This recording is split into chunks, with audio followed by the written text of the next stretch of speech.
I did it again. We're live. Oh no, we're live. We are live on the SideQuest, but before we're live on the SideQuest, we have to play a song that our wonderful friend Zero, the prototype, created for us. And this is when are you going 1.0? I need to know when he exactly. goes 1.0. When he's the 1.0. Here we go. This is for theme week on the SideQuest.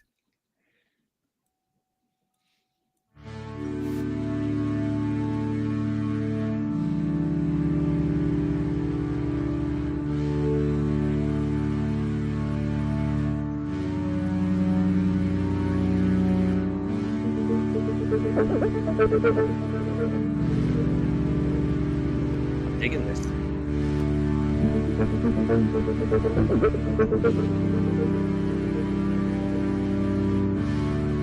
Ladies and gentlemen, boys and ghouls, welcome to the SideQuest, your weekly journey into the wonderful world of video games, video game culture, and all the fun stuff. Thank you to our good friend, Zero the Prototype, for providing this wonderful themed intro. Oh, wait, there's more.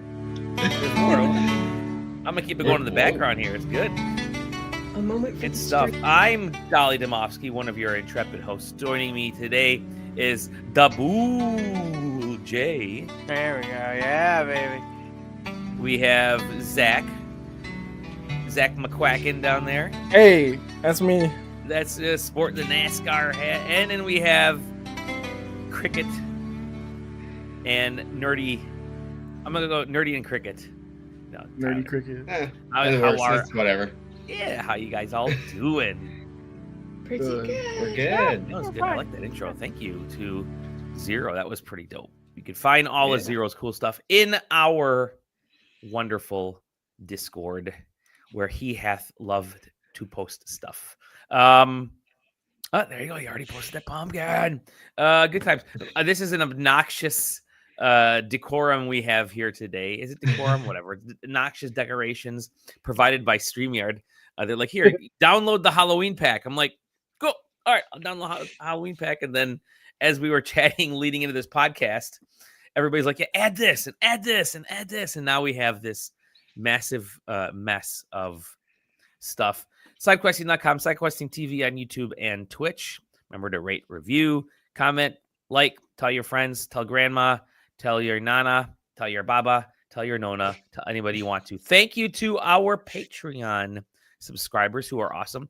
They will be getting a treat in the next few weeks here, a physical treat for the executive level. Punkdefied. Thank you to Punkdefied. You are an awesome human being. PUNKDEFIED. Find them on every social. And the producers will also get a little special treat, namely Stefan Swanlin, Zero the Prototype, his musica there, and Exagenous and Jeffrey Grubb. And Jeffrey Grubb. Thank you to everybody once again. Y'all are awesome. Welcome to the SideQuest. Hope everyone's getting ready for a spooky day tomorrow. Look, everybody's dressed up in their Halloween gear. Yeah, there you go. Partially. Above the chat there. He's okay. Put your breasticles away from us there. How's everybody doing? Everybody having a wonderful Devil's Night? No. I guess. We spent an hour and a half sitting at a car dealership to get a sensor replaced. Oh, that's right. That's Very right. scary. Yeah, the scariest thing of all, minor car issues that you don't need to get fixed, but you want fixed. Because they bother me. Yeah. I know the feeling. It is. If any of y'all listened to the previous episode we did, was a couple days ago of the A Dark Figure Ahead. A few of us on this podcast were on there, and we talked about why it's called Devil's Night, at least here in Michigan. But yeah, good times. My headphones are gonna fall off because I actually have them wrapped around the back of my head because I have the silly Willy Wonka hat on here, which I will definitely take off at some point because it's covering everything here. I like the blonde though. Yeah, it's actually my natural hair color. Beautiful. I actually shaved JJ's head and Zach's butt and put the hairs together. Still Let's get clearer into than a you think. quick little bit of news before we get into some games, because we're gonna have a very game heavy episode because we're catching up on all the reviews that we've had to do. The news today is but on head. The news today, I think the big news from last week was actually really funny. Something that we knew was eventually going to happen, and it finally happened. And lo and behold, hell hath frozen over. Halo comes to PlayStation 5. It finally happened in the worst way possible. Right. Oh, God. Yeah. Yup. I'm going to hit the loop thing on this. Here's a roundtable reveal for Halo. Yeah. Hey guys, campaign evolved. Hey guys, did you want to play Halo 1 again, but have everything about it look and sound worse? Okay, when we get to when they show the needler in the video, I want you to pause it. I want to point something out.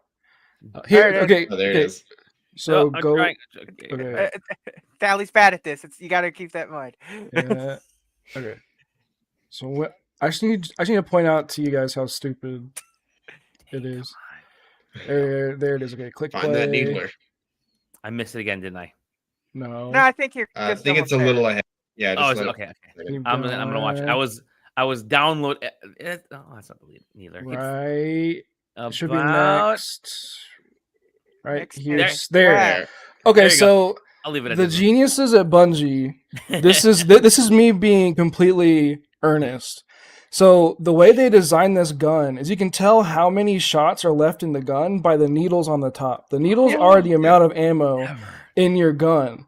But then the geniuses at Halo Industries or whatever said, we need to put an ammo counter on the back of the gun. I didn't notice that, but yeah. There was an ammo. It was like man. a radar. I was like, why? What? Radar? No, it has pink little spots to show you how many are left in the chamber. When it's like you just look at the top of the gun.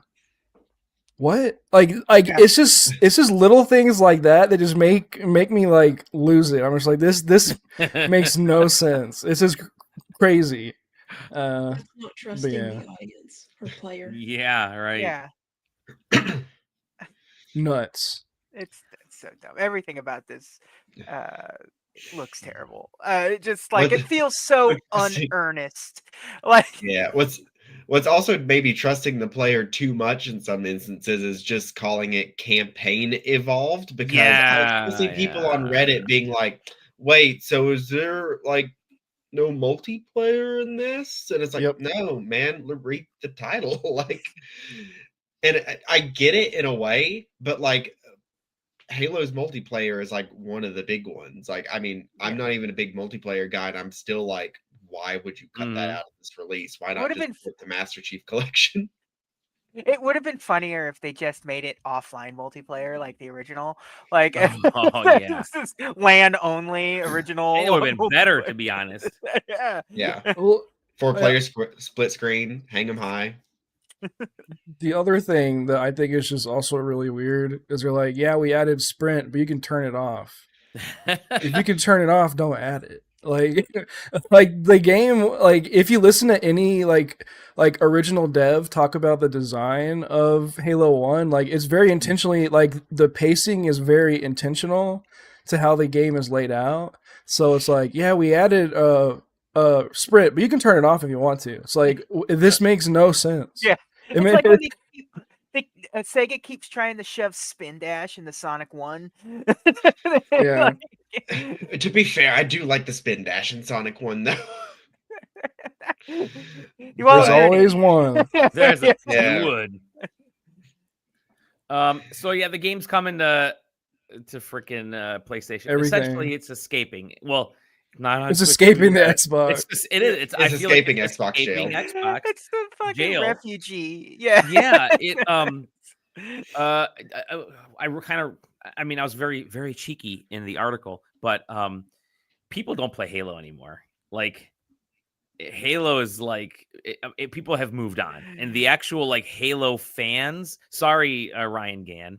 The Halo fans have minimized. They've moved on to Battlefield and Fortnite and And the Halo fans are Star Wars fans. Like, yeah, there's nobody hates Halo more than Halo fans. yeah. So it's like, so they haven't moved on. They're still watching, but they're like, yeah, man, check out this ammo thing, which is like where I learned it from, and I'm like, what the hell? This is so stupid. So, yeah. And I have to wonder what the split is between like the campaign enjoyers and the multiplayer like people, because Halo's always been like the Microsoft series that I've always kind of like looked at a little bit. Like I've played a couple of Halo games. I've enjoyed what I've seen. And it's like if I was going to choose anyone to play, it would be this one, because it's not the deepest story in the world, but it's probably their best like story focused series that they have. But it's like, how much do those people care, and how much do they want to just go back to Blood Gulch and shoot each other?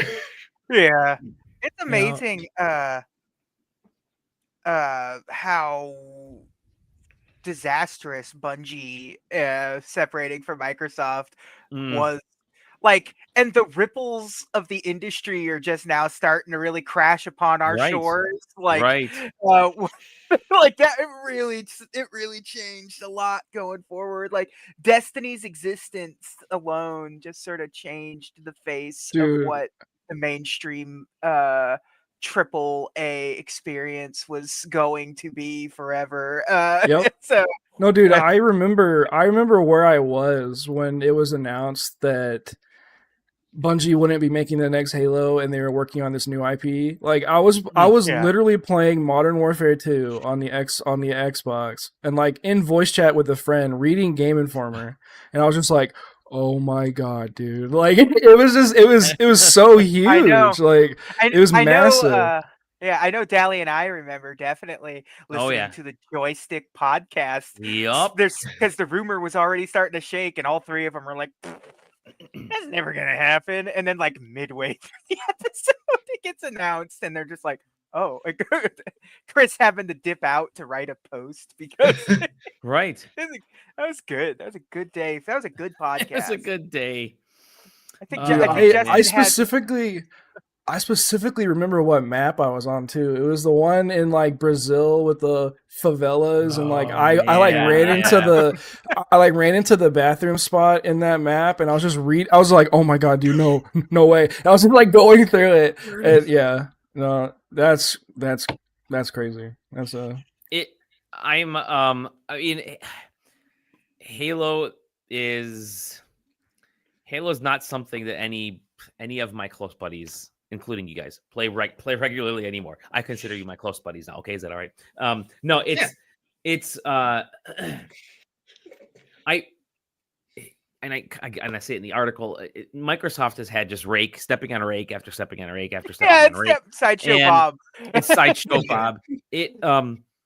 I'm actually happy that Halo is on other stuff. That's totally fine. Yeah, I've got it. It should have been. It should have been. My PS5 homepage is like set to like it shows the wish list like on when as soon as you boot it up, and I look at it, I see Master Chief there at the top. I'm like, that's neat.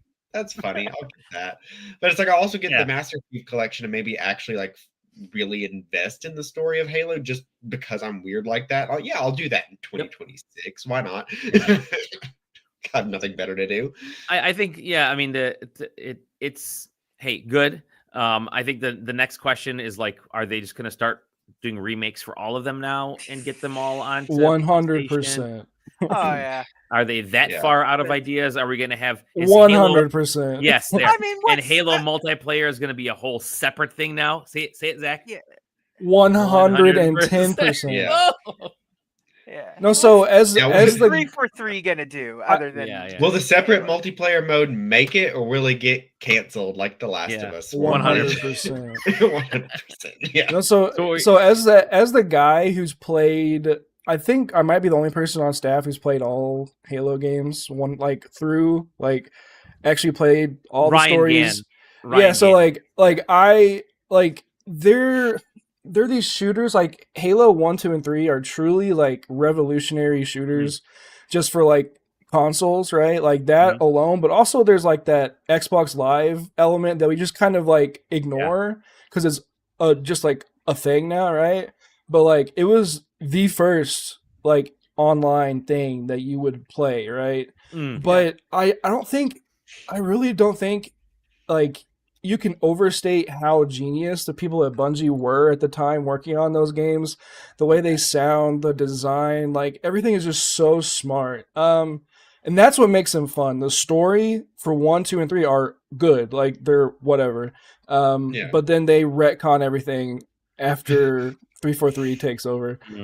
But yeah, I mean, but they're just really solid games, and it just sucks that like the only way most people will play them is through this kind of like botched like update when you can just like play Halo 1 Combat Evolved Gearbox port that they made on your PC for free because it's freeware now. Like just go get that. But like that was the version that I played back in the day, and I actually did play a lot of online multiplayer for that one because that one was online. I would always do matches where everybody had rocket launchers because that was my jam. That's classic. Yeah. That's classic style of any deathmatch game. You got to do rocket launchers. Snipers only. Yeah, well, and you know the fun part of Halo was that kind of goofy, like, hey, my friends and I are all going to play this way and that way, and it's indicative of kind of what's happened with other gaming properties, but especially with Halo, is it's like you're trying to be too serious. You're trying to make it much more.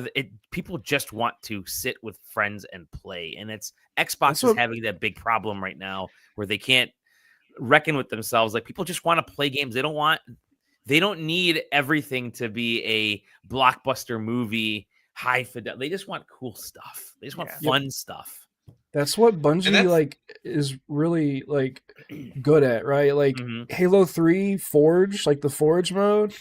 Oh my god, dude. Like Forge was so fun. And you could like go into like random Forge matches with other people and play custom games, and people just do the craziest stuff, like hide and seek and like zombie modes and like things that are official game modes now that were just created by people tweaking game modes, and like just that like community sort of thing that Halo 3 had was so ahead of its time. And it's just like Bungie, they're not afraid to be goofy and silly and have fun. Like even Destiny 2, for what it is, despite it being like super serious, it's still a very much like community driven kind of like play with your friends, like let's have fun thing. So it's just so weird, like what JJ was saying, like Bungie leaving Xbox so long ago has just like reverberated for so long. And it's just kind of interesting to like look back at all these little touch points of the whole industry, not just like Xbox, but with like everything. It's nuts. For people that weren't there, it is impossible to describe just how big the Halo 3 launch was. Holy smokes, man. It's a quote-unquote cultural moment, I can't think of another franchise that is so closely intertwined with like its single and multiplayer mode, because like with a lot of things like Call of Duty or something like that, it's like, you know, people are getting that for the multiplayer. The campaign's kind of just like a whatever. Like nobody's buying Call of Duty just to play the campaign, put it on their shelf and never touch it again. But like with Halo, it did seem like there was a lot of people that were both extremely invested in like, you know, what was going on. It's not the biggest, you know, most in-depth story in the world, but it's basically a popcorn Hollywood movie. It's Star Wars for a new generation. It's Master Chief doing cool shit.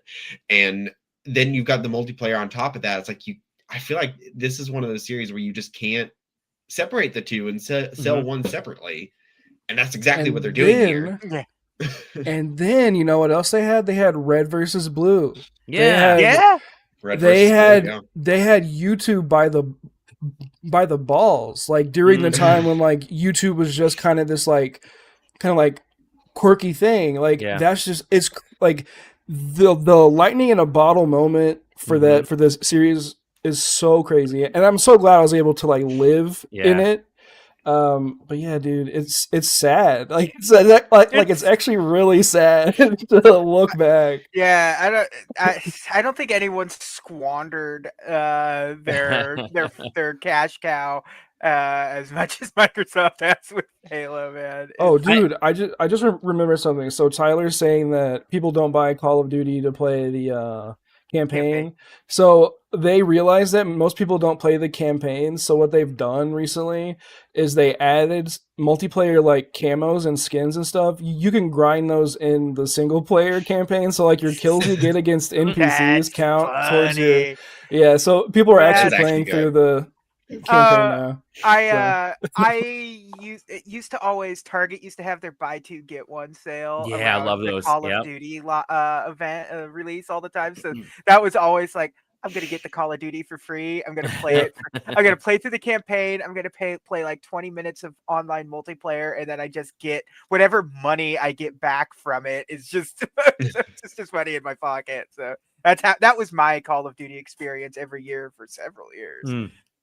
None of them had a good campaign after like Modern Warfare 2. No, dude, Black Ops is really good actually. Black Ops like 1 through 4 are really good. They never did it for me. Time travel and you kill JFK, dude. It's fun. Okay, you've got me. I read that Stephen King book. It was pretty okay. I like that one. Yeah, it is. It's good. It's yeah, I don't know. I'm cautious. Sick of seeing these dudes. Can you put them off the screen? You know, I'm gonna stop sharing that screen. No, I was gonna say like, I will look forward to Halo single player because I'm definitely a single player playing dude. Yeah. And I've got multiplayer for other stuff, and I'm totally fine with that. Yeah, I don't know how this. I mean, it'll probably sell pretty well. It's very clear that I think this is just the moving your biggest IP, putting your Mario, your next big Mario launch on your. You know, they're not really rivals anymore. They kind of are because we don't know what's going on with Xbox, but just kind of that signifies it's Microsoft as a separate sort of platform, as the third pillar is kind of done. Now it's Nintendo and Sony, and Microsoft supplies games, and that's okay. It's just again, I'll play it because Halo. I've seen a lot of people comparing this to whenever Sonic came to GameCube, and as somebody that was there at that time, it is kind of similar. Of like, oh yeah, it'll be fun to stand next to a warthog and see press square to get in or whatever. It's just at the end of the day, it's like this is like the worst possible version of Halo 1, and it's going to be its debut on the PlayStation 5. It's just like, well, I guess it'd be like ripping the Super Mario Brothers All-Stars 1 game out of the collection and then shoving it onto something. He's trying to shrink him down into the. There we go. Now we'll do. Just hide him over there. Way. Yeah. Okay. I'll play the hide and seek with the chat. Let's move on to the bigger text, though. Yeah. Let's move on to actual games. And that's mean to Halo. No, I was gonna let's move on to. You'll never stand where he stood. Getting rid of this. Let's move on to. Okay, the worst hat here now. Games that we are gaming, games that we are playing, and we got a few. We've got quite a few because we were trying to catch up on a lot of reviews, and so let me hide that out of the way. First, let us go with Tessa, since you wanted to chat a little bit about Once Upon a Katamari. Yeah, I just dropped a stitch. Okay. So we got Once Upon a Katamari.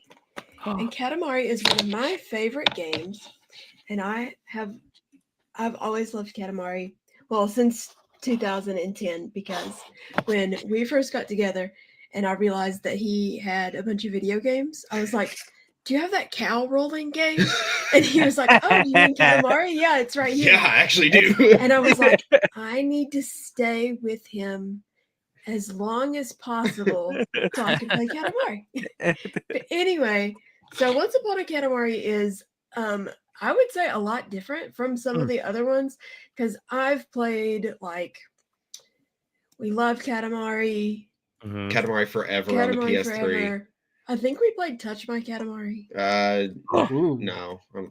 Maybe That's different. Is that the Vito one? G-rated show, guys. Yeah. Oh, okay. It is, but this one's a little different, and I think probably the best. They did really well with this. So what you're doing is like you're still the prince, and the king's still annoying, but you're going back in time through all these different eras and rolling there. So it feels like each place is like more cohesive than just like random Japanese city. Like you start in Edo, Japan, and all the presents from that era from the levels like are thematic. So like you get like the Japanese top knot and like kabuki masks, and then like you go to the Wild West next and you get a cowboy hat. So it makes it feel really intentional, instead of just like random stuff like the camera and giraffe head and stuff. They've definitely made one big improvement since we were talking about spin dash.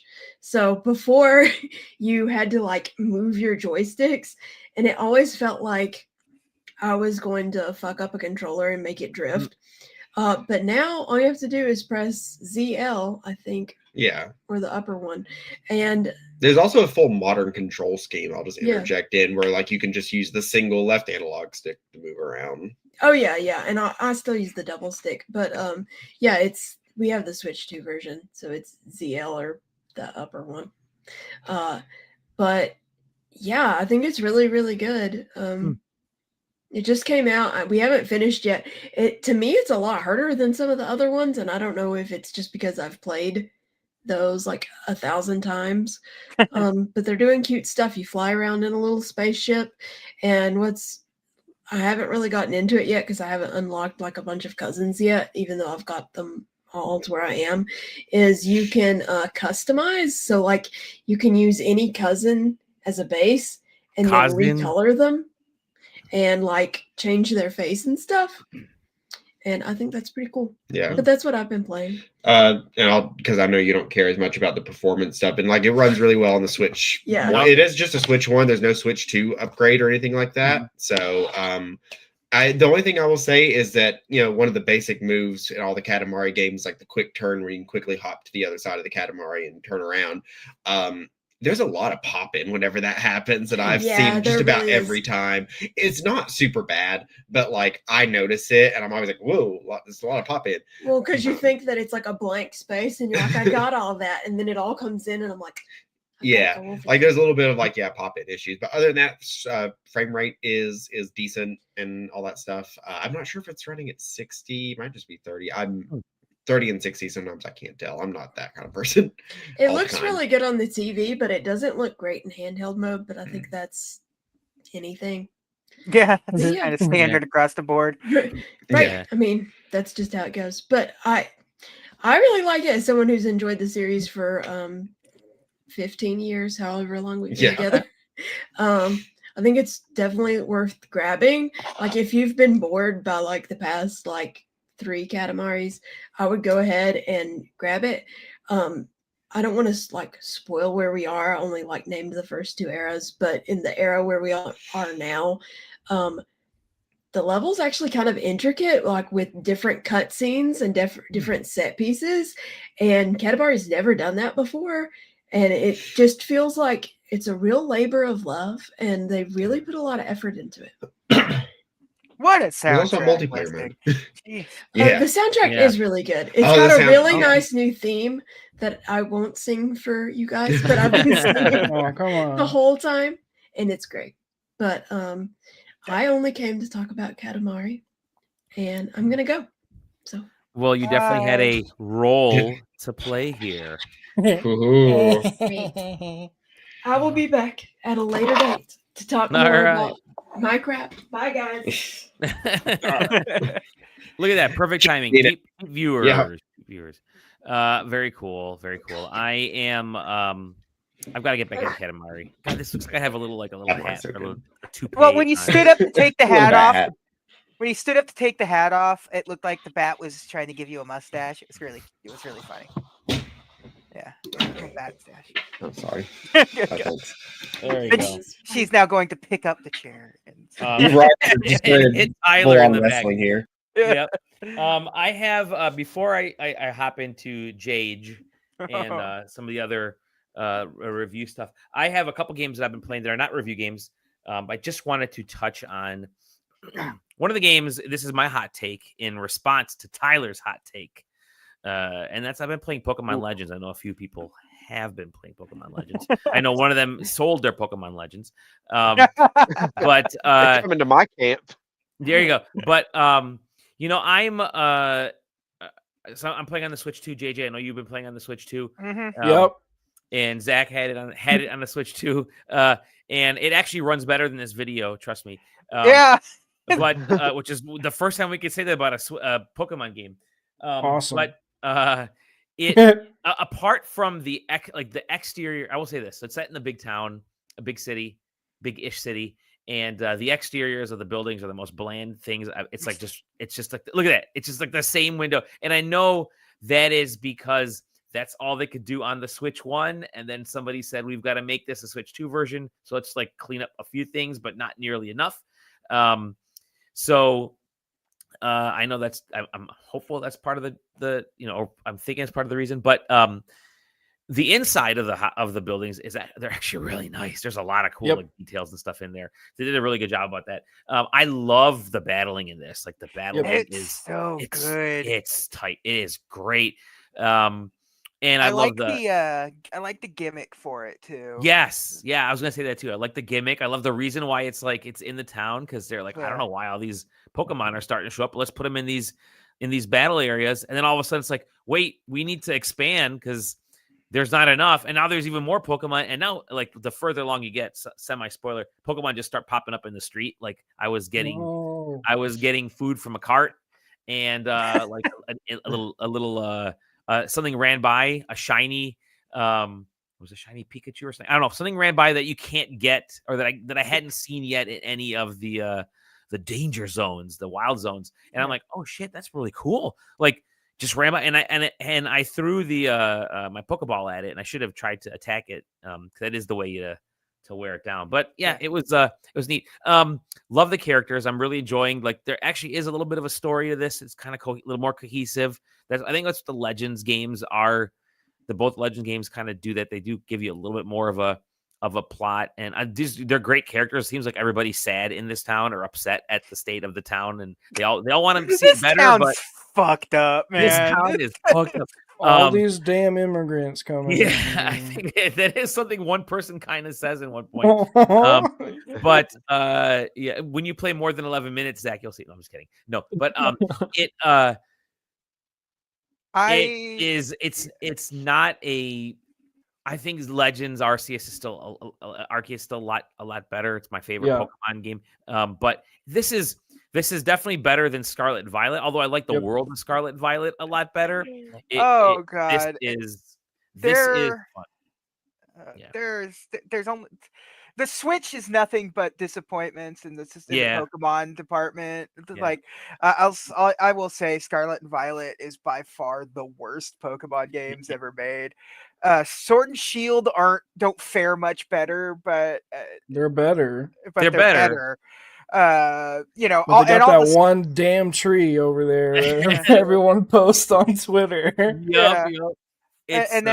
And then all the spin-offs are just like worse versions of previous games, like Snap and Detective Pikachu are just miserable. The Switch versions of these games. Listen, Let's Go Pikachu and Let's Go Eevee were actually pretty good. Like but like for what I'm they not were. the biggest fan of the go catching mechanic. Okay. That's really, sort of the thing. It's like I'm sorry, Tyler, you're muted. No, I'm just kidding. I think like I wish Let's Go, like I like the chillness of it, but it's hard not to want it to be like that would be the best game on the Switch if that was just like a full remake of Red and Blue. Full actual remake. Yeah. No, that Diamond and Pearl remake was so boring. We played that immediately after we finished Arceus, and I was like, wow, has Pokemon always been this boring and slow? Or is it just this game? And it might have just been that was actually the last Pokemon game. Well, that's the thing. Like, Diamond and Pearl just has it's underneath. It's just the Game Boy games. It's like all they did was they didn't put any quality of life improvements on it. So it's just this miserable. And that's where I dipped. I last ugly- played Ruby and Sapphire, and then it didn't come back until Heart Gold. Yeah, and Soul the Silver. the Switch has just been dire. Like the Legends series are the only two good ones, and I think conceptually they are better Pokemon games than Pokemon proper. I like the way the battles play out. I like the flow of the motion. I like the motions. I do like being able to get attacked in the field and have it have some sort of weight to it. I am constantly like getting absolutely ganked by the alphas in the fields. Those can kind of come out of nowhere. Zach, you're about to say something before we kept cutting you off. No, I was gonna say that like Let's Go, like it kind of sucks, but like any Pokemon game that looks really good is always enjoyable to me because that's like in my because I grew up playing these games since I was young, like 4 or 5. I started playing these games, so like always in my mind, there's always this like ideal Pokemon game, right? So whenever there's a Pokemon game with graphics.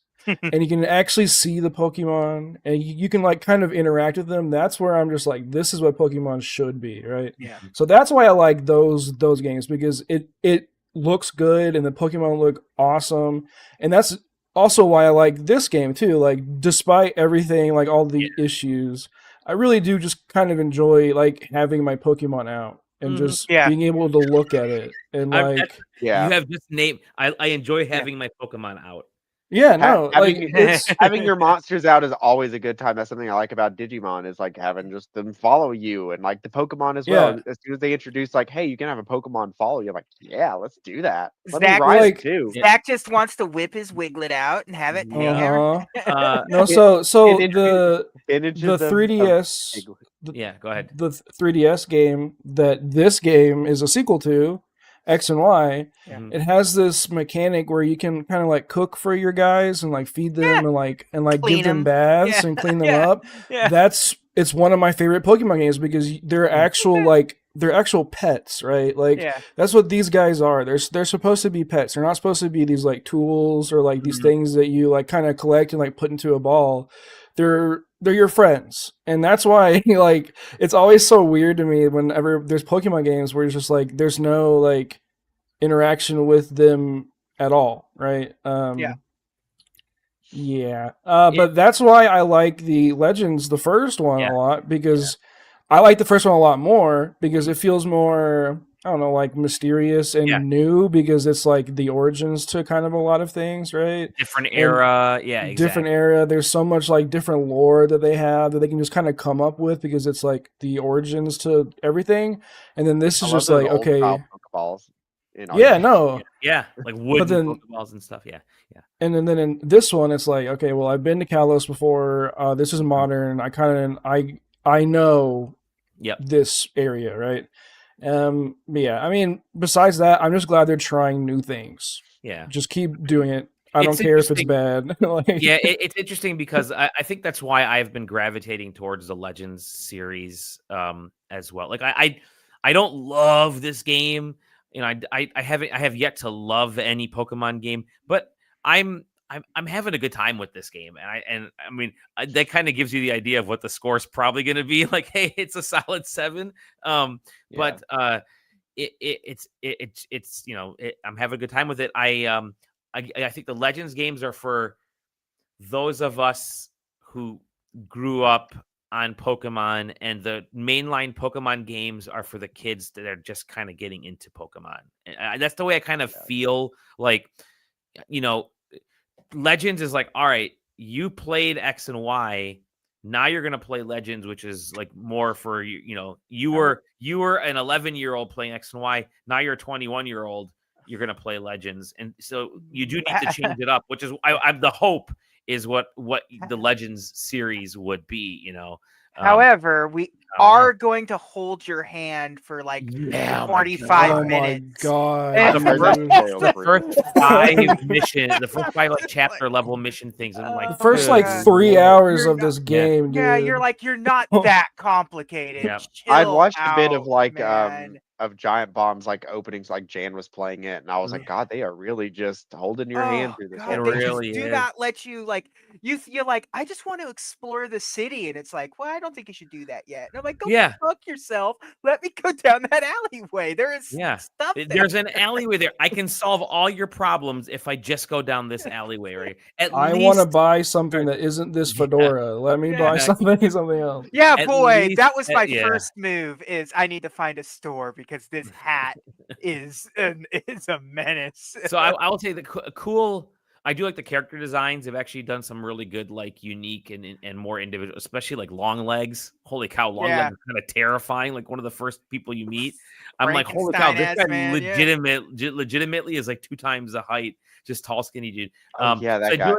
I like the character designs. I still don't like the art style because I still feel like it still looks and feels like an offshoot of Scarlet and Violet, and which was an offshoot of Sword and Shield. It's like, okay, you guys was need an offshoot of X and Y. Yeah, exactly. It's like you guys need to start to push the style a little differently, because if you showed this to anybody, they may think it's like one of the one of the existing other games already, because visually it's not as stylistically different from the other ones. I know there's a Pokemon style, but you guys can have a little fun with it. I'm not saying do the Unreal Halo 5 thing or Halo 1 thing, but like just Pokemon one of those AI generated like real life Pokemon. Yeah. No, but you can like add. Yeah, sorry, go ahead. Yeah. I have an extremely hot take, and I think this might help with your feelings. Don't let me make a created character. Have a dude. Are you boy or girl? And here is what they look like they used to do. Do not let me make somebody. Do not let me have all this customization, dude. Just have a character in this world. Like, I don't need to be my own thing, you know. Yeah. I think the Legends games can be the Legends games can be the ones where they just they can tell a story. Like, you are this. I think like Arceus was. Hey, you got isekai into the past. But the story, it's very much a story built around you. And this is just like, oh, you showed up at the right time, so let's just kind of go through the motions and leave it open, which is fine, which a lot of the other Pokemon games do. But I do like when you're a little more focused. Like you said, Zach, just this is your character. Like you pick one of these 2 sections, and that's it, or whatever. I think the Legends game is perfect for that. Sorry. Yeah. No, I was gonna say, especially if you're not gonna let me pick any good clothes. There you go. Everyone in this world is way cooler than you in every aspect. Like, they look better, their designs are better, they get better clothes. You go to the store and it's just like, this sucks. Let me be a cool guy. But I can see why they want that multiplayer like that, because there's a big multiplayer that with Pokemon. You're always trading and there's now a lot you have to do it online because we don't have link cables anymore. I mean, you could do it locally for sure, but nobody's doing it locally anymore. If I had I'd be like, hey, Dolly, trade me your thing. Or like, I know JJ was trying to trade to get his gas Gengar. Yeah. But like, so I understand why they want to give you that customization for that stuff. But the Legends games could probably be a series where they don't do that. Like, just boy, girl, just whatever. You just have your name, bro. Like, you just have your name. Exactly. You choose your name. That's it. Yeah. Well, the whole reason why like the original Pokemon games work so well is because the structure of the story is just so easy. It's like, okay, you want to be a Pokemon master, you and your friends, you guys all want to be a Pokemon master. You have to fight your friends along the way, and it's a hero's journey through a path, and you go to different towns, you meet different things, you learn about the world. It's so simple, and they've done so much with that formula. So it's like, take that formula, make it different, and do it bigger. Like, it's just there's a part in this game where because like the ranking system from Z to A, really cool. Like, I think it's awesome. There's a moment where they just kind of throw it out the window. Yeah, I got mad at that. And that's the moment where I was like, I'm out. Because I was like, this. you just kind of cut half of it essentially. It's like, okay, so Also, just bring the rival back. I'm sick of this friendly rivalry bullshit. Give me an actual like rival a true who's rival. kind of an Give me asshole. somebody Gary, yeah. dude. Pokemon out of the lab. Yeah. No, I mean, like the rival in like the best Pokemon game, Black and White, is this dude who's like an eco-terrorist who's like Pokemon shouldn't be captured. They should be free. We're on the same page. Black and White is absolutely the best of them. Yeah, and it's like they've handled ideas like this that are like crazy concepts. Like we can do that in these and they kind of did that with the first one in this series. They kind of handled some kind of darker ideas with Pokemon and their lore and like where they've come from. So it's really kind of interesting seeing all the steps back they've taken and all the steps forward they've done. You can see the idea they had for that sort of like a much darker concept of like we're just imprisoning Pokemon in this game, but like it doesn't seem like it's actually going anywhere. It's because it became a switch to like launch-ish thing, and they're like, wait, we can't do that. Well, we'll see how it goes. I mean, it's it's already clobbered Digimon Story, Time Stranger, Sales. Yeah, even though I do think it's probably still the better game in the long run. Oh no, I'll keep playing it. But the nice thing about the Pokemon games, especially something like this, is that I can actually hop into another game. Like I have Dragon Quest 1 and 2 over here. I'm like, I can actually play the game that I want to play and then just dip into Pokemon whenever I feel like it, because it's consistent. But I've been playing another game, and I just want to get through another game real quickly, and then we're going to move on to Jage, and then kind of go through the list here. I've been playing the game of the year. This it's over for everybody else. We should shut the podcast down because your boy has been playing Ball Pit, and Ball Pit, brother, so good. It is Arkanoid / Breakout / Vampire Survivors. There's a little Balatro in there, weirdly. And it has one of my favorite games of all time, the Super NES launch game. Oh my gosh, why is it on my the Enix game? Holy cow, why can I not remember it? Anyways, it's like it's so good. ActRaiser, thank you, because you're building a town at one point. That's why I'm a part of it. It is so good. Fucked up farming in it. It's great. And it's great because you're like launching people to harvest. You're like literally throwing people at a farm and bounce back and forth at like wheat. But it's so good and it's so easy to play. And like it's funny because I'd heard a lot of people talk about it over the last couple weeks, and I thought, all right, I'll pick it up. And then I played the first run. And I'm like, well, you're just shooting the ball forward. I'm like, what's the big deal about this? And then you realize, like, oh wait, I can actually aim the ball and bounce it off the walls, and that actually is way more important to do in this game is to bounce crap off the walls. And then you get into later levels, and you can see the chaos in this video. You get into later levels, and it goes from like pixel art to like hand drawn to like vector. It's just nuts. It goes absolutely crazy. You can see the town, your town grows ginormous. And I've been playing it for, only like a couple days. And I think it's so freaking addicting. It is another one that's difficult to put down. Ball Pit.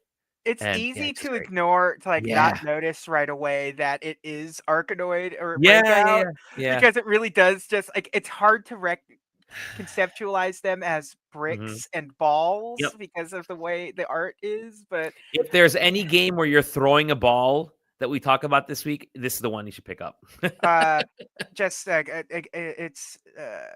It is just gonna be Ball Pit. It's true. Typically in these things you don't pronounce the X because it's crossing over. It's not Hunter X Hunter. It's Hunter because it's implying crossing over, and it's just like you're crossed over the ball in the pit, so it's Ball Pit because that's one of the big parts of this game's like weapon is you're making weapons cross over with one another. And fusing them, and stuff. That's when the power. That's like great. So Ball Pit, so good. Play it. It's really. Hey, I will stand on Dolly's side for the rare time, and I'll say he is right. This game is really good. Great design of the game, simple concept, and I love when, like, obviously when like Balatro, when Vampire Survivors came out, there's been a bajillion Survivors games, right? Yeah. They just kind of copy it. But Balatro came out, and Balatro is a vampire survivor like, but a different take on it. And it's like, oh, cool. And then all of a sudden, everyone came out with like the roulette style and all these other ones, which are cool, but then they fade away really quick. Yeah, messed up gambling. Yeah, messed up gambling. But then this comes out, and it's on the shoulders of those games. It's like, hey, I'm taking the theme and the core essence of your game, not just recoloring it with a different skin. I'm taking the core essence of what makes this game, this idea of Vampire Survivors, of Balatro, of whatever, and I'm imbuing it in this, and it's great. Definitely. Yeah. It reminds me of. Yeah, sorry. Go ahead.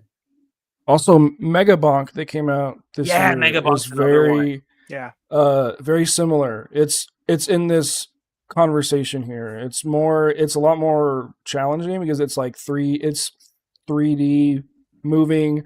So you have to be on your toes. You have to move around, but it's more so Vampire Survivors, but it has the movement of like Risk of Rain. So kind of that all the characters are just so unique and weird. That game is just a lot of fun. So definitely get it. It's like $9. So what was that like pinballish game on N64 where you got the armies and stuff and you're launching the wasn't that like Odama? That was Odama. That was the GameCube. Had the microphone. Oh yeah.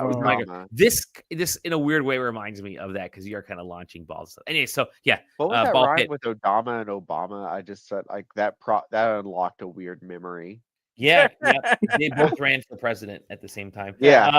JJ, you've been playing a couple games. JJ, you have been playing a fantasy game. That is a remake-ish that has came to a few platforms, and now it came to the Switch 2. Yeah, I'm glad Zach's here because he knows what this game is. I know this game. I beat this game. I reviewed this game.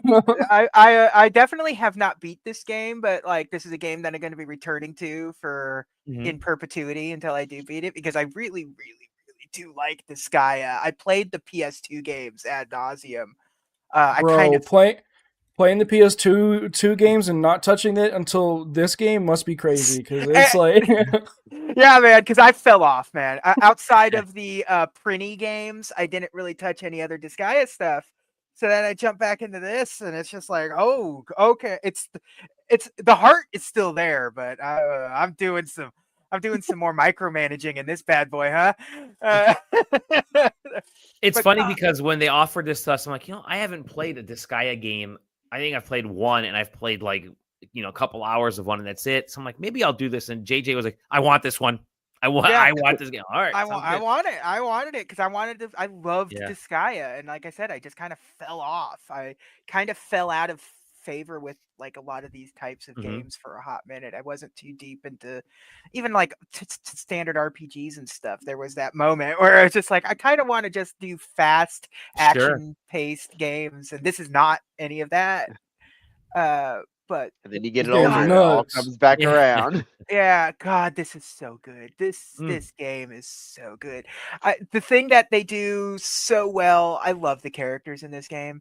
Everyone's got a character. Everyone's got a voice of their own. Everyone's got a story, and you want to meet them all. You want to interact with every single person in this game. Like it's so good. The combat's really satisfying. Voice acting's really good. The voice acting is absolutely top notch, man. You're missing the most important part, JJ. What am I missing, Zach? Where you can create a macro for your guys. Yeah. Like the whole game, you can just like pre-macro every move for your whole roster and just press a button and it'll just the computer will run it. But you have to program the macro yourself. And it is insane. Gambit. It's Are insane. Gambit's back now? It's Gambit on drugs, dude. Yeah, it's man. nuts. Wow. It's insane. It's this game. My brain doesn't really operate that way. So like I'm sitting there trying to do it, and then inevitably it fails when I do it. But you know what? No, there's like Oh. maybe 100 slots for actions per page, so you're just like, and you're just like, you start filling it out. You're like, it's just it's crazy. It's funny when I saw that, my brain was like, oh, this is Zach. This is his type of neurodivergence right here. My favorite thing is to go on YouTube and watch Japanese people play and like look at their stuff. I'm like, okay, and I'll just like put it in. I'm just like, oh my god! It's like, I should do that. That's actually a good idea. I never thought about that. But I guess so. Zach covered the story stuff and the game itself really well. So I think the most important part about this particular release is that the original Switch version ran like absolute doo-doo feces. And this one doesn't. This one runs great. No, it steady frame rate, good the power good of the visuals. Switch 2.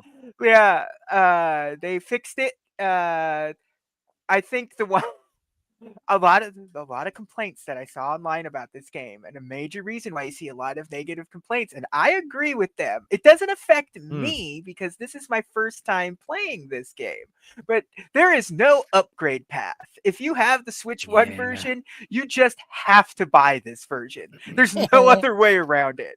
There's no upgrade path. Is there enough new content to where it's like a Persona 5 Royal situation, or like? No, I mean it being complete. Chances like if you didn't the complete buy the DLC, is like including like skins. They didn't really. There's not a lot of post game content.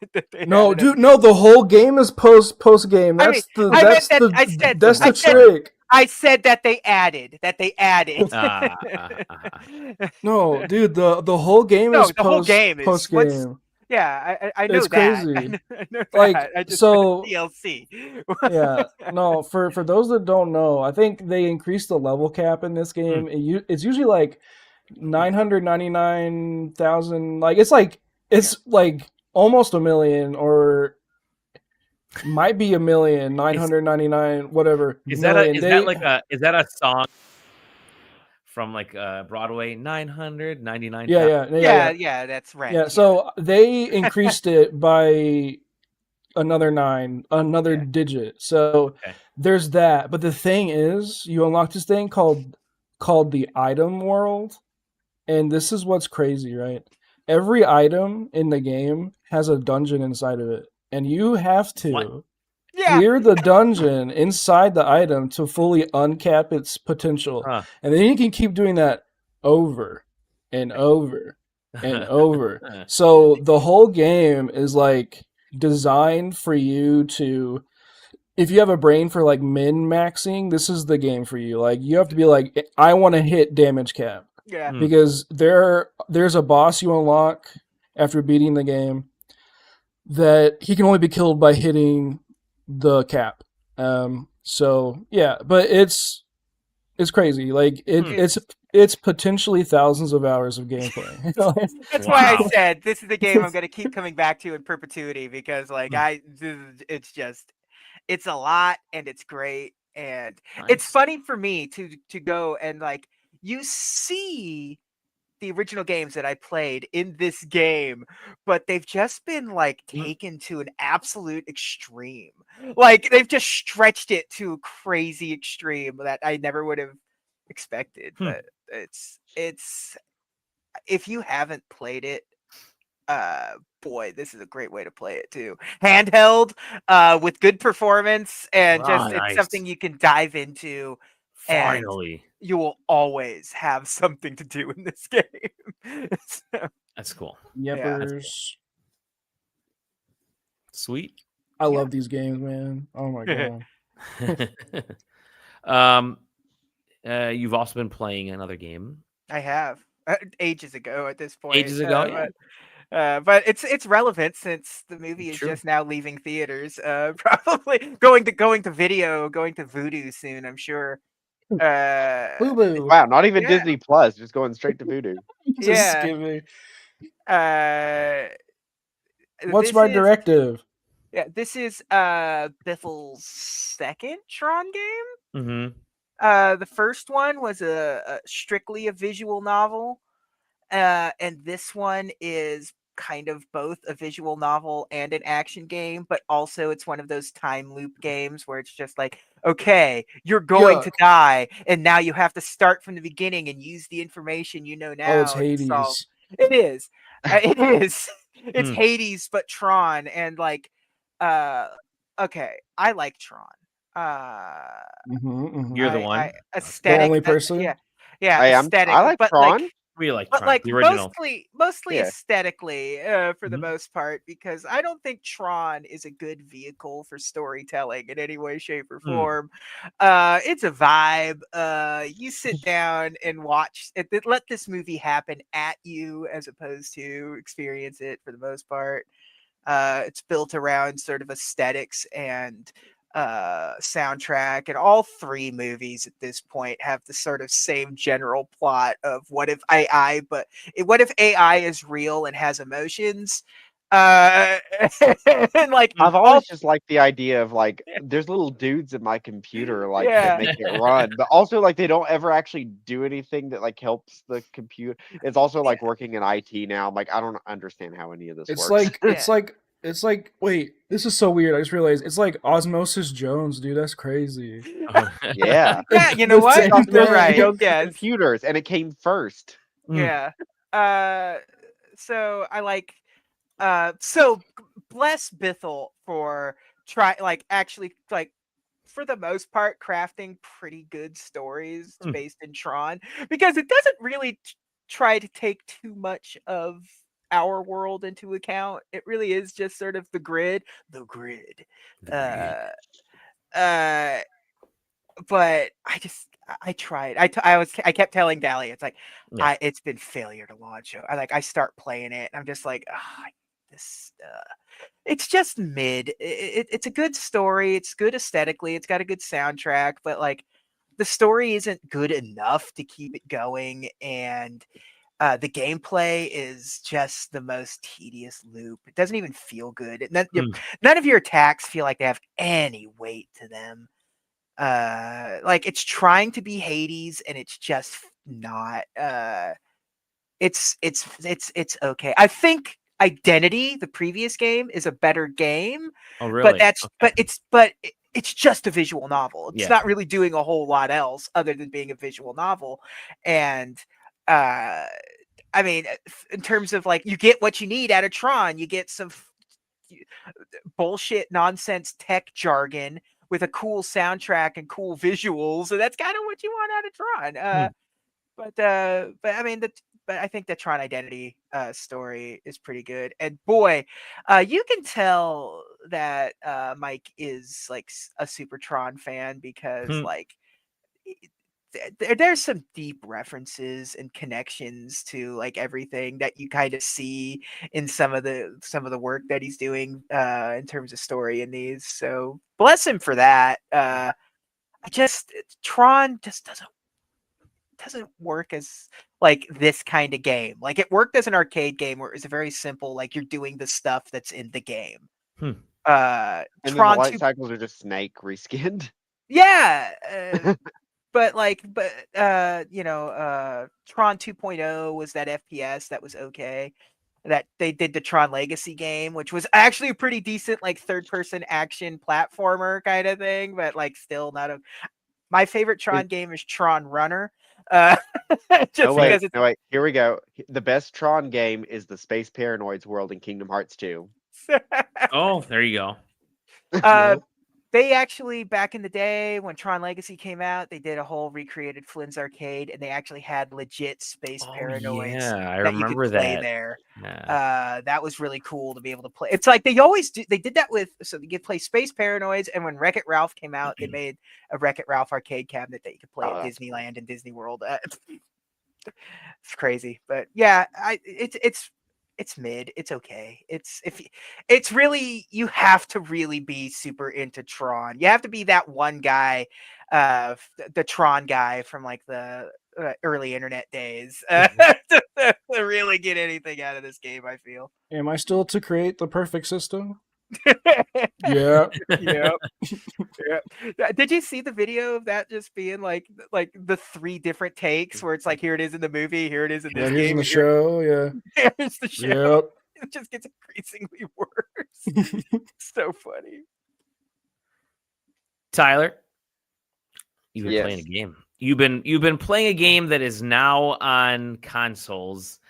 Okay, you've been playing a game that weirdly is now on consoles, even though I've been getting emails for it coming to consoles for like the last year and a half, and then they just launched on the console. Yeah, and I think it's been out on Steam for at least a year. But yeah, the game is Kaku Ancient Seal, which is a open world action adventure game from, I don't remember the name of the company, but they Bingo are Chinese, I Bell. believe. Yeah, there we go. I was like, it's a Chinese name. Bingo Bell. And it's, I haven't been enjoying it that much. The vibe was kind of reminded me of like Tak and the Power of Juju, which I was kind of like, I've never actually even played that game, but I was like, oh man, I would play something like heavily inspired by Tak and the Power of Juju, sure. I think the main problem with it is it feels like it's just taking all the like worst elements of like Breath of the Wild and trying to do like its own thing with it. It is an open world game. There's not a lot to really find out there. As far as I've found so far, I haven't finished the game and I'm probably not going to. But it's just been like, okay, I can go around and I can find, extra side quests and like gear and stuff like that. The only saving grace that it didn't take from Breath of the Wild is that weapons don't break. So there's that at least. You've got like, slots in like your armor and weapons that you can use to power them up. Pretty generic storyline of like, there's the 4 elements and you are chasing this pig who becomes your friend and you're going on an adventure to like unite the elements or whatever, and you're also the chosen one or something. So one thing that's been very much bothering me with like kind of the format of the game is like, it just feels like it takes a bit too long to do anything, and it feels like you sometimes don't get enough like direction on like, oh hey, this is like something that would be, this is the thing that I want right now. So essentially like its shrine equivalents are like, you find these keys out in the open world. That is like one useful thing you can find, and then you have to stop, use the piggy's ability to like teleport to like the temple. Yeah, his name is Piggy also. He's cute, I'll give him that. And you teleport to the temple, and then you have like a bunch of like different temples around. You can use your key to unlock one, and then you do like a very short like shrine puzzle kind of thing. And these are like very basic. Like the first one that I did, there's a bunch around. You can pick them at random essentially. And there's no indication of like what they'll upgrade. They'll upgrade like your health or stamina, or like, I guess like your special meter. I couldn't figure out like which one would do which. I ended 2 with a health upgrade and 1 with a stamina. And I'm like, I don't know what the difference between these were. But yeah, like the first one that I did, it was like literally like, here's 2 switches you need to reach. Here are some lily pads. Here's some very basic platforming that like, and I'm a platforming nut. I'll do some platforming, but it was like, you didn't even try with these. So and then like another one was like literally just like an enemy gauntlet on like a narrow bridge. It's like, hey, don't get knocked off. And I'm like, okay, fine. The combat is like very, very basic 3-hit combo. You have like a move that'll take off like essentially like their energy meter to like stun them. And you can learn some combos in the skill tree. You can't upgrade anything in the skill tree unless you teleport back to this place as well. You can see your skills in the menu, but if you try to choose one, it's like, no, you must go to like the shrine in order to do this. And I'm like, I don't want to do that. Just let me do it from the menu. The menus also use like the same like floating cursor thing that I hate on consoles. The Destiny Thanks, ilk. Destiny. Yeah. Which is extremely annoying on the map, because sometimes it'll start in like the top like left or right corner, and then the map will just start scrolling through there immediately. Just a lot of like minor things like that. Sure. Performance wise, it's been okay on console for the most part. The forest area that I picked to go to first, because essentially you have like the 4 like elements, and you can essentially choose which area you go to first. That seemed to like immediately tank the frame rate. And I did like mention earlier, like I'm not the best at noticing frame rate. Like Katamari, I was like, is it 60? Is it 30? I don't know. I don't care. I can't tell that Digimon is 30 half the time. But like I could notice the frame dips in this forest area. And there was a patch like yesterday or 2 days ago, and that seemed to improve performance. But what really stunned me performance wise was so I don't use my PlayStation Portal super often, but when I do use it, it's like half of a game's playtime. Like that's been like that for Digimon. Before that, it was like Final Fantasy VII Rebirth, like straight up just like pretty much all the side stuff was done like on the PlayStation Portal. Never really had like a problem with it. I've got strong internet. Doesn't dip out unless like I close this bedroom door, and then like the door is enough to block the Wi-Fi and it dips out. I started this to play it in bed for one night, because like I just my wife wanted me next to her in the bed while she was reading. I'm like, that's fine. I'll play some Kaku. And the frame rate was terrible on that. And I don't know if like the Portal has like some frame pacing issues or something like that. Is the only game I've ever noticed it on, and that's the one thing I didn't test like post patch to see if it was better.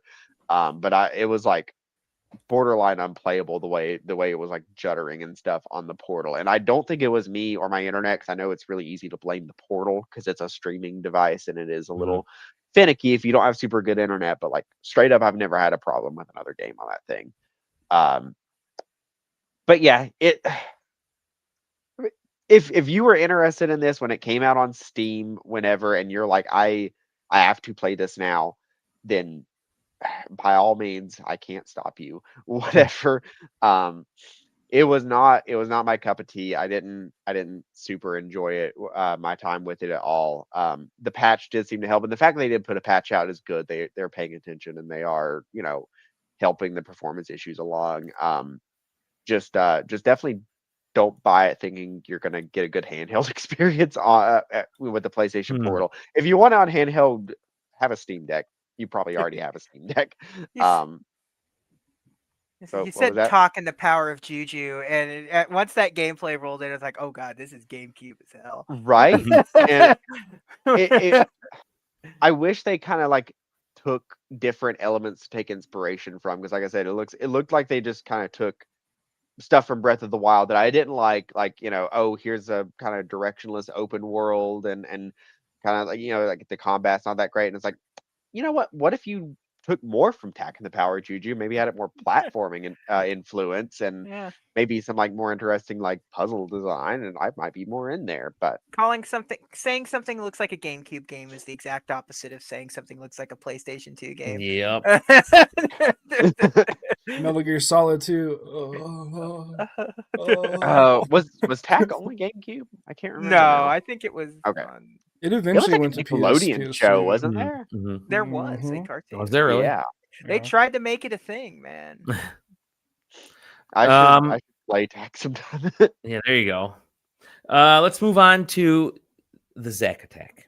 Zach, Can we talk about something that isn't review first? Yeah, sure, brother. I want to talk about Dispatch. Oh yeah, dude. Oh my god.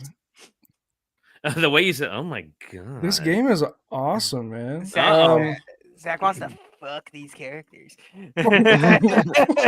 He's like, well, I mean, who's the most fuckable character in this game? Come on. Invisigirl. She's the best. I mean, there's two. Invisible girls are always hot. Dispatch, because you can't see when she's coming.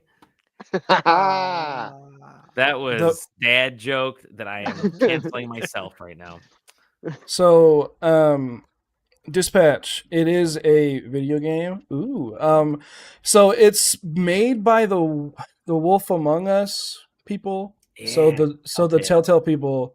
They made this, and it's also in collaboration with Critical Role. So Critical Role helps produce a big chunk of this game as well.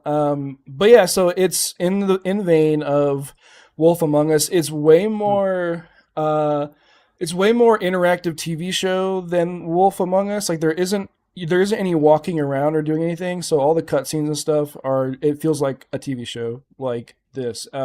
But the story is this guy named Robert Robertson, that's his real name. He is the third in line of the Robert Robertsons. They are this, like, there's a mech suit that's been passed down generation to generation. And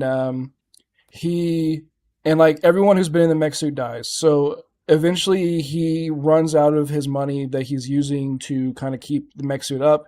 Mech suit shuts down, and LA's like, yo, where's Mecha Man at? Like, we need his help. And this corporation tracks him down, and they're like, hey, like, we know you need help with your suit. We'll fix your suit because we know it costs a lot of money. But we need you to come on and like help train these new heroes. We're calling them the Z Team. And you're like, okay, cool. So turns out the Z Team are these supervillains that you're training. And that's just kind of the gist of it. And the gameplay is you get this kind of like map of the city, and things will pop up. People are subscribed to some service, and they're able to call in to get superheroes dispatched to their location. So you're a dispatcher training these ex-villains, and you're like talking to them over a mic, and it's super cool. It's a lot of character interactions, a lot of just genuinely like funny writing. It's really mature. There's a lot of nudity in it, which I like. I think it's cool. It's cool to have like a game that has nudity, but it's not played for like sexual gratification or anything. It's like, it's just a person's body, right? And that's how they use it. And I think it's really cool. It's just like it's played well. And it just kind of gives it this feeling of, it's not like Invincible, because we're so used to these like mature superhero things. It's not like Invincible at all. It's not like The Boys. It's really kind of like lighthearted, and the core of it is just about like redemption and kind of like genuinely believing in people and lifting them up from where they are. There's 8 episodes. There's 4 episodes out now. But yeah, really, really cool. It has freaking Aaron Paul in it. Sam Riegel, Marisha Ray, Young Gravy, Moist Critical from YouTube. And it has, what's his name? Jeffrey Wright's in it. Laura Bailey's in it. Nice. Travis Willingham's in it. Matthew Mercer's in it. Yeah, Lana Pierce is in it. Lana Pierce is in it, yeah. So it's awesome. And you also make choices throughout to cut people on your team. And so your team, and you make choices to add people to your team. So there's a lot of different variations and stuff. Sweet. Yeah, it's really good. I played through all 4 episodes last night. It took me 4 hours, so about an hour each. Oh, it's not bad there's at all. there's 2 love interests.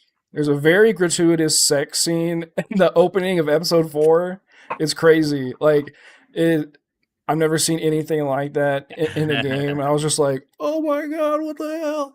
No, I wasn't like that. I was like, oh yeah. No, but yeah, definitely check it out. It's like $30, so really good. But yeah, now I can go to my review games. I just wanted to talk about that game because it's awesome. Anyways, review games. Slime Rancher. Oh, Slime Rancher. This game, okay. So the way I describe this game to people who've never heard of it is it's eugenics, right? So basically you're this lady who runs a slime farm, right? And you kind of go out and explore the areas of the map. So let's bring it in. So you have all these slimes that you have to go out and capture. And then you bring them back to your ranch, and you put them in like fences and stuff, and then you feed them food, and they give you these little gems, and you send these gems to wherever, to like a shop, and they give you money. You use that to buy fences, upgrades of fences, whatever. So as you get more stuff and you upgrade, you unlock other areas of the map. You get access to different sorts of slimes, right? Well, these slimes, what's really cool, right, is a little gem that you get. If you feed it to another slime, they'll fuse, right? So you can fuse, like, for example, there's these little cat slimes and these little pink slimes that we're seeing right here, and there's bunny slimes. You can fuse those together. It's only 2, so you can't fuse like more than 2. But you fuse them together, and that combines the total like value of their gem, right? And so you also have limited space in your farm, so you're kind of getting what I'm putting down here, right? So it's like your farm, you want to have food, so like chickens. So each slime eats a different sort of diet. So some eat meat, some eat vegetables, some eat fruit. So you want to have chickens, you want to have a plot for vegetables, you want to have a plot for fruit. And then also each slime, they have different environments that they like to be in. Some can fly, so you might have to buy a ceiling to put on top. Some might jump, might have to buy higher fences. So there's all these things you have to keep in mind, right? But then you start mixing them. And you're like, okay, so if I mix the bunny rabbit and the one that can fly, they're obviously going to want to go freaking nuts. So I got to figure out a way to keep them contained. And then you're like, okay, so the other kicker, right, is the little gems. Their value goes down the more you send to the shop. So if you're like, okay, I combine these two, they were giving me a lot of money. Now they're not giving me anything. You got to start cutting them. You got to start getting rid of these guys. You're like, okay, I need to destroy these slimes and start fresh, right? So yeah, it's a lot of that, but it's also a lot of exploration and walking around. And they've also added puzzles like we're seeing here that you can do. There's a lot more. There's like maybe 35 different like base slime types, and then you can also fuse all those together.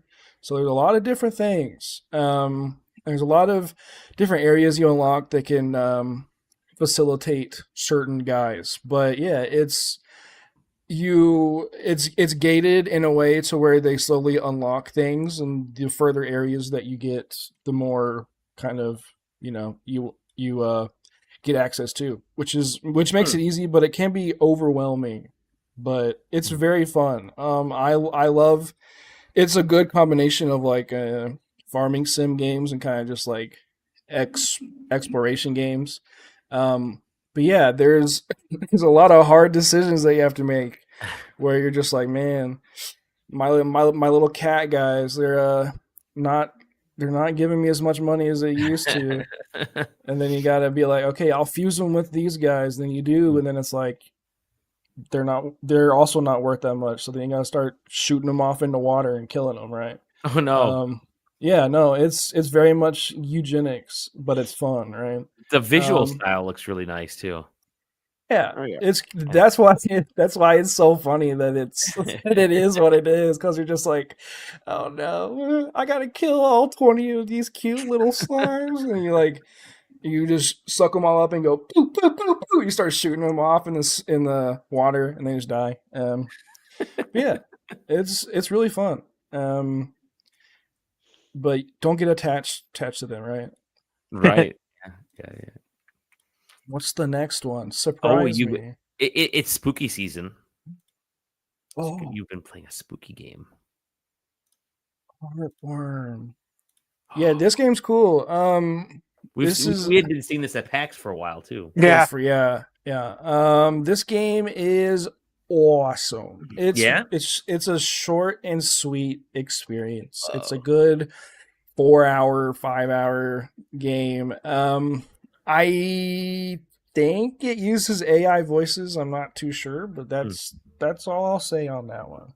But it's really just structured like a Resident Evil Silent Hill game. and you're just kind of this girl who's like, I want to go explore this creepy house, and that's what you do. It's really simple, and the house is haunted. There's all this crazy stuff that happens. It's not in the park of Silent Hill or Resident Evil, which is cool. It's kind of its own thing, as we just saw. It's very kind of like spacey and trippy. It has those things you expect from sort of survival horror games, the puzzles and the walking around and stuff. Yeah. But what makes it cool, the coolest thing, is you don't have a flashlight. You have your camera, because you're a girl who wants to take pictures of things. So the way that's your light source right there, is you take pictures of dark rooms and it'll light it up. The game unfortunately kind of moves away from that after you. So the first half is pretty like you're kind of exploring this house, and then it gets to the stuff like this where you're outside and there's a lot of light and stuff. So that kind of gimmick, which I think is super cool, isn't explored as much as I wish it was. But the moments where you're using the camera, like where you walk into a room that's just totally dark and you turn that flash on and you just light up a room, not knowing what's going to be there, it's really scary. There's some good moments that they use fixed camera angles to kind of like show shadows walking. And it's also one of those horror games where it's not like a jump scare game. It's kind of a get under your skin, and yeah, so it's not. I think they could have pushed a lot of things further, like the camera could have been put like this. Awesome. But yeah, they could have pushed it a lot further than they have. And I honestly, I'm not really a big fan of the turn it takes halfway through with these kind of monsters and kind of this kind of vibe. But I do think for a Halloween game, if you want to play something new that isn't like Crow Country or Silent Hill F, you can play this. Like, I would say I would rank it number 3, right? But yeah, it's fun. It's good. It's a nice little length, But yeah, I wish they would have explored the camera aspect. Because that's kind of the core mechanic they explain at the start, and then it just kind of goes away. So kind of fizzles out. Okay. Yep. You've been playing one more game. Sure have. A mech game? Are these mechs? Yeah. So, y'all ever heard of Xenoblade Chronicles X? Yeah. This game is like that game. Okay. It's clearly not as good, but it is very fun.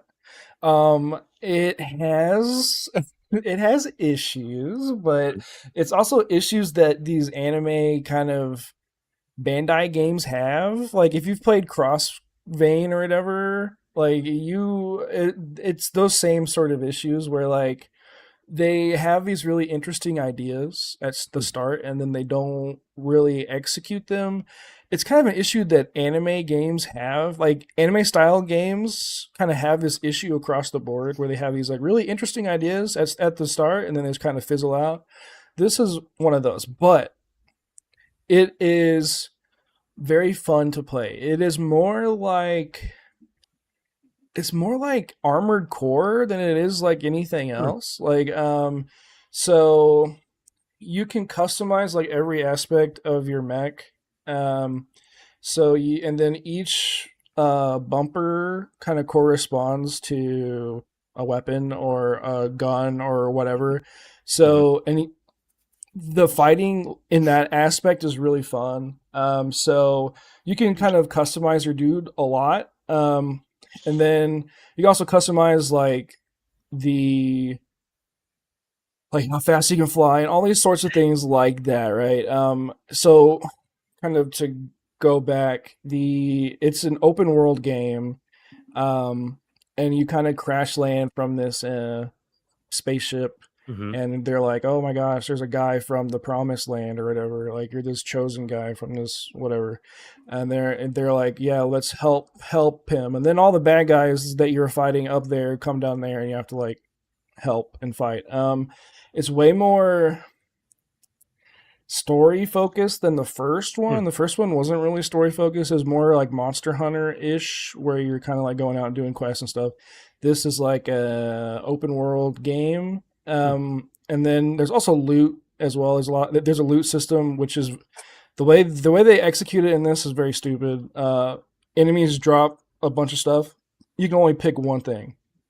I hated that. So it's like if they have a bunch of cool stuff, you only pick one. So it's like, okay, I'll pick this sword, and they're like, okay, I need a gun. So hopefully the next guy has a gun. You pick the gun. Okay, cool. So yeah, and then it has this kind of gameplay loop of doing a main mission, doing the story, fighting things, finding weapons, finding things to break down, and then you can craft stuff. So it has that kind of like Monster Hunter thing.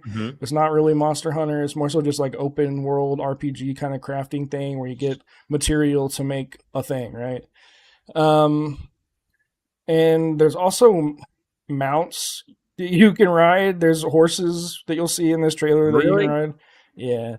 Let's see. It'll show it at some point, but yeah, it kind of suffers from the like anime horse. You can ride that. Yeah, it kind of suffers from like the anime story thing that is kind of unfortunate, right? Because there's games like Xenoblade that look like this but are not like that at all, right? But I really do think that the combat is worth it. The combat is really cool. Just the story. What do you mean by the anime? I tend to like anime bullshit, so so it's like to me, what like Japanese storytelling, at least to me, is like they have these amazing concepts, right? Of like, oh my gosh, this is so cool. Like there's all this like symbolism and all these things. We're like, okay, cool. Like let's see where this goes. And then it just ends up being like, okay, we're just gonna kill the bad guy and that's it, right? Like me and my friends are gonna get together and fight this dude. Like, and that's what it is, right?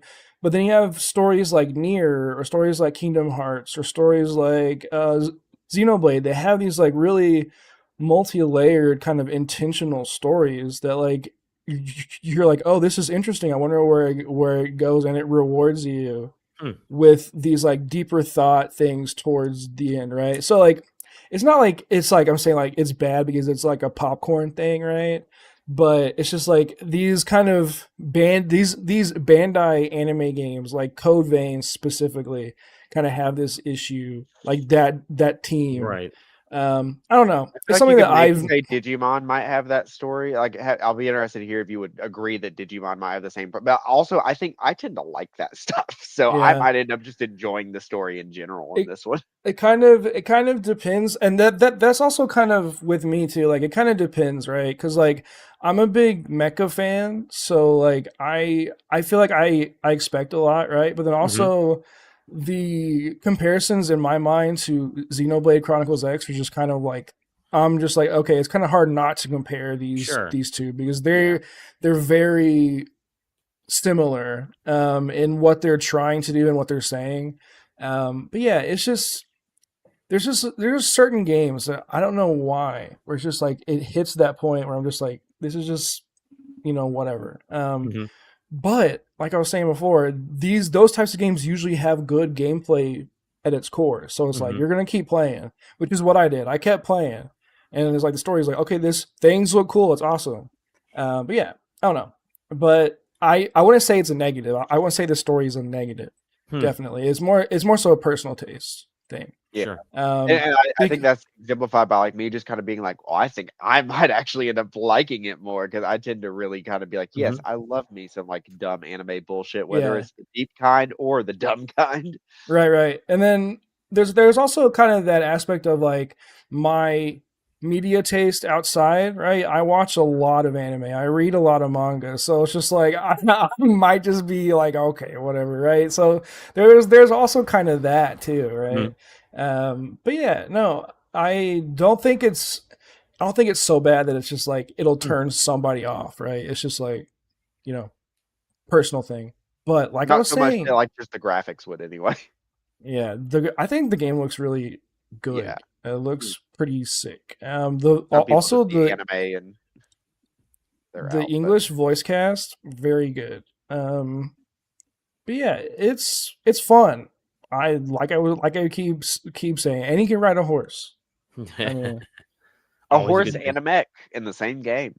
A horse. You can be a guy on a mech riding a horse, or a guy in a mech riding a car. You can also do that. But yeah, sweet. Would you play that on PC? My computer. Your computer. Very nice. Very nice. Yeah, and then Demon School, I can finally review that soon. That game, I got that September. I got that. The original embargo was September 9th. So, yeah, one anime to watch.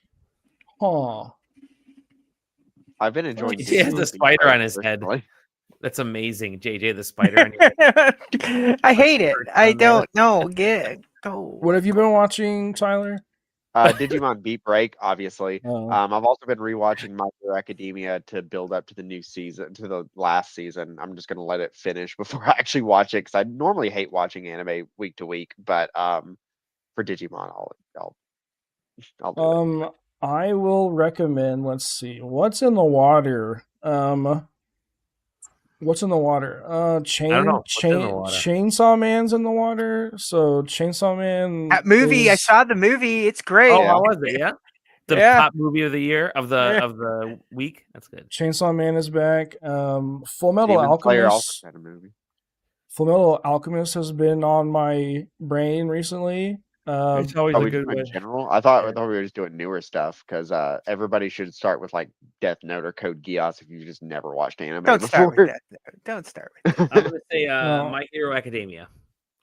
I'll say if you want to watch my favorite anime, you should. It's Mob Psycho 100. You should watch that. Zach is he's Mob Psycho's strongest warrior. We're watching Attack on Titan here in my house. We're learning about genocide over here. So. Yeah, turn the TV on for that one. Yeah, it's got to turn on the news. And there you go. With that, we're gonna tidy up. We're gonna ship out. Got a nice hour and a half ish right there. It was a good pod. We covered a lot of cool games. Tight 90 minutes. Tight 90 minutes. Yeah, we got dancing Skeletor there. Look at that. Want to thank everybody for. I was gonna say that's a mean thing to call Tyler. Just kind of skinny. Yeah, it's okay. It's been a lifelong thing. Don't worry about it. I thought he was gonna say it's a lifelong dream to be Skeletor, rule Castle Grayskull. No, JJ, Tyler, Zach, Tyler's spouse, Tessa. Thank you guys all for joining. It was wonderful chatting. Tomorrow is a spooky day. So I hope you go out and you steal candy from your neighbors if possible. Of course, it's always good. Or from trunks. That's the thing nowadays. Yes, or the trunks. Yeah, trunks are always fun too. We're going to be handing out candy. When the kid comes to your door and rings the doorbell and says trick or treat, you push them over and take their candy and shut the door. Trick. No, they say trick or treat, and you say thank you, and you grab one from their thing. There you go. Trick or treat. Yes. I know you're only 3. SideQuesting.com, SideQuesting TV on YouTube and Twitch. Hop into the Discord because the Discord is wonderful. That's where you can see all the people that we're chatting, all the people that are talking, all the people.